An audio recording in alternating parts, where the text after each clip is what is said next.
انت يا استاذ، انت يا اخ. انت بتكلمني انا؟ ممنوع الوقوف هنا، ده موقف تاكسيات.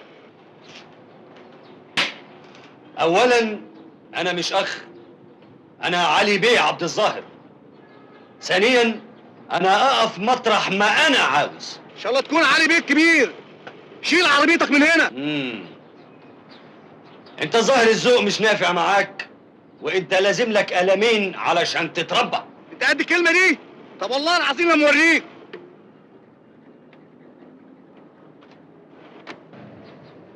طب ورينا هتربيني ازاي لو كنت راجل. عبد العال،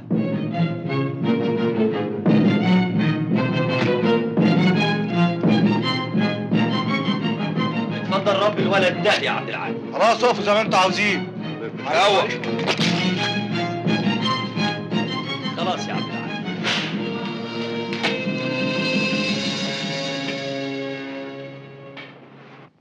لا يا سعاده البيه، لا يا سعاده البيه، ده اللي ما صحوش الا بعد الساعه 12. مالكش دعوه انت. انا علي بيه عبد الظاهر رئيس مجلس اداره الشركه اللي هو بيشتغل فيها. انا اللي هصحيه بنفسي. لا يا سعاده البيه، لا يا سعاده البيه.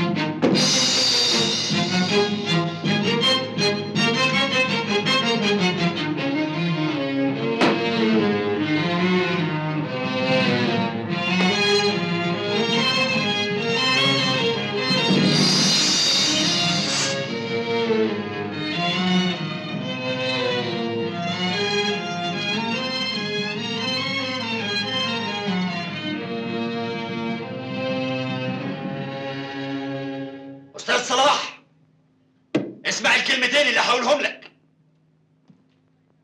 انا نما الى علمي يا استاذ الاساليب المشينه اللي بتستخدمها في الشركه، مما يسيء الى مدير شركه اوسكار للدعايه. انا والدي الله يرحمه ما كانش ممكن يسمح ابدا بحدوث مثل هذه الاشياء.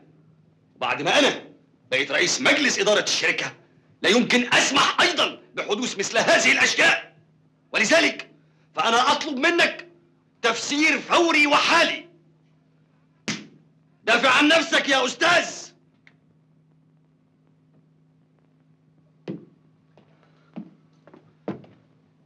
بقول لك دافع عن نفسك يا أستاذ. اتكلم.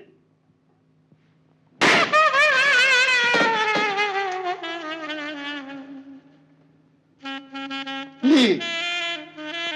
ليه كده يا صلاح؟ انت عارف العصايه دي بالنسبه لي تبقى ايه؟ دي تبقى شخصيتي. انت كسرتها.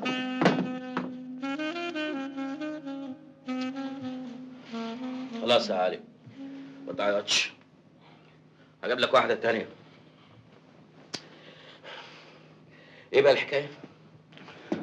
ابدا، ده جاتني شكوى من عيله بنيله. شكوى ايه؟ من عيله بنيله عنك وعن اللي بتعمله باسم الشركه، من واحده اسمها ميسه توفيق. مين؟ ميسه توفيق، مندوبه جديده للدعايه بوكاله حسن وحسني وحسنين.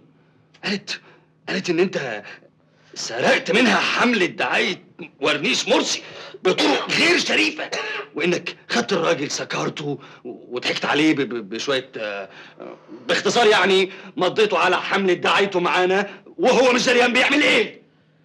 مرسي ده اشتكى لك؟ مرسي انا ما اعرفش مرسي ده هي اللي بتقول. يبقى خلاص مالكش دعوه انت، انا هبقى اتشرف. ماليش دعوه؟ ماليش دعوه ازاي؟ انت عارف الانسه ميسه هددت بايه لو ما رفدتكش من الشركه؟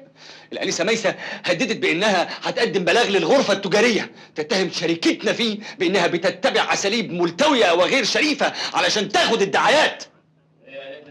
واكتر من كده،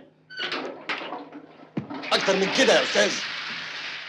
دي بتقول انها هتخلي الغرفه التجاريه تسحب السجل التجاري بتاعنا. حاضر، مجرد ان انا اسيب الشركه كام يوم علشان اريح اعصابي ارجع الاقيها خلاص بتغرق، وحضرتك في سابع نومه ولا على بالك يا استاذ.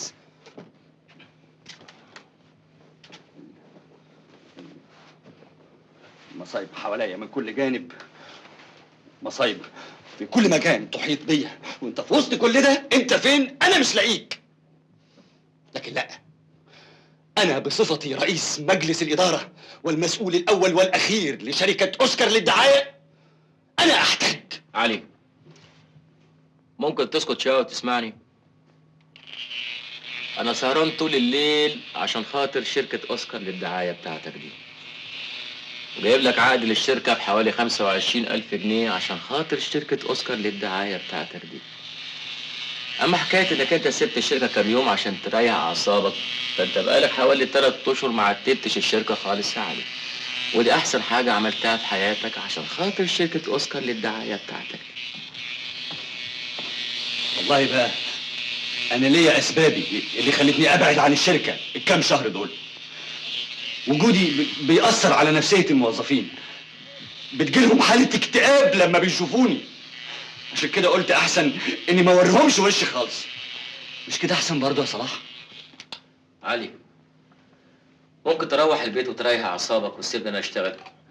أنت ما أنتش مقدر موقفي يا صلاح، ما أنتش مقدر مأساة حياتي. مأساتي يا صلاح إني أنا اتولدت غني. بس صدق انك غني؟ أيوه، وأرجوك ما تتريقش. الأغنياء دول غلابة جدا يا صلاح. ده حتى ربنا قال طوبى للفقراء، ما قالش طوبى للأغنياء. حتى ربنا ما بيحبناش. أنت بتعمل إيه؟